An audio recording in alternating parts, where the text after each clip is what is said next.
इनेलो supremo व पूर्व CM Om Prakash Chautala ने तीसरा मोर्चा के गठन पर कहा, स्वर्गीय देवीलाल जयंती पर फतेहाबाद में दूसरी पार्टियों के बड़े नेता शामिल होंगे।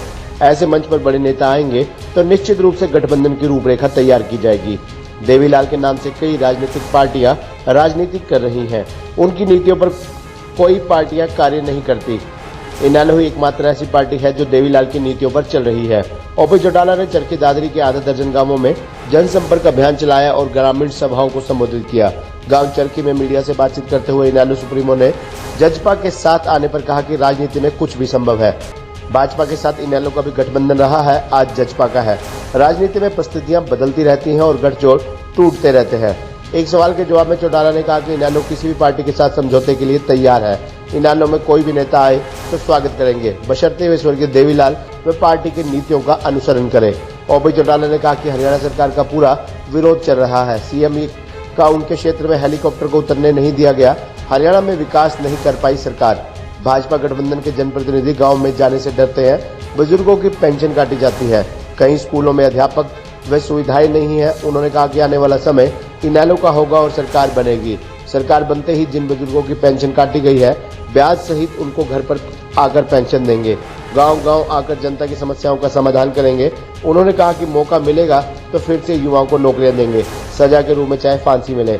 उन्होंने लोगों को 25 सितंबर को फतेहाबाद में होने वाली देवीलाल जयंती कार्यक्रम में पहुंचने का निमंत्रण भी दिया। अभी तो मैं सबसे मिल नहीं पाया हूँ, लेकिन हम सबसे मिलेंगे, सभी को निमंत्रण देंगे और मुझे उम्मीद ये है कि सभी लोग आएंगे। सारे राजनेता जब इकट्ठे होंगे तो चर्चाएं चलेंगी और निश्चित रूप से गठबंधन होगा। चौधरी देवीलाल के नाम से तो हर कोई राजनीति करता है, कोई ऐसा राजनेता है ही नहीं जिन्होंने चौधरी देवीलाल के नाम पर राजनीति ना की। लेकिन राजनीति करने से मसले हल नहीं होते जब तक लोगों की मूलभूत जरूरियात पूरी करने का निर्णय ना लिया। लगता है जेजेपी और इन लोग एक भी हो सकते हैं। राजनीतिक गठबंधन हुआ करते हैं, इसमें कोई दो राय नहीं। ऐसा वक्त भी आया था जब केंद्र में बीजेपी की सरकार गिर गई थी और नए सिरे से जब चुनाव हुए तो बीजेपी का और इंडियन नेशनल लोकदल का गठबंधन हुआ था। हमने हरियाणा की लोकसभा की 10 की 10 सीटें जो हैं वो 5-5 का बंटवारा करके जीती थी। हमने कोई पद नहीं दिया था, बाजार था। आज उसी बीजेपी से हम लड़ भी रहे। परिस्थितियां बदलती रहती है, राजनीतिक गठजोड़ होते रहते हैं, टूटते रहते हैं। आप केवल जेजेपी की बात कर रहे हो, मैं सारी पार्टियों की बात कर रहा हूँ। हम किसी से भी हमारा समझौता हो सकता है।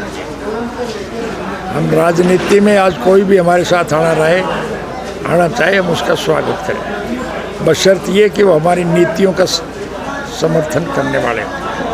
आज इस देश का नागरिक कितना दुखी है, आप इसी बात से अंदाज़ा लगाओ कि मुख्यमंत्री को उसके अपने विधानसभा क्षेत्र में उसके हेलीकॉप्टर को उतरने नहीं दिया था। आज जो लोग इनकी टिकट पे चुने गए हैं वो गांव में नहीं जा सकते।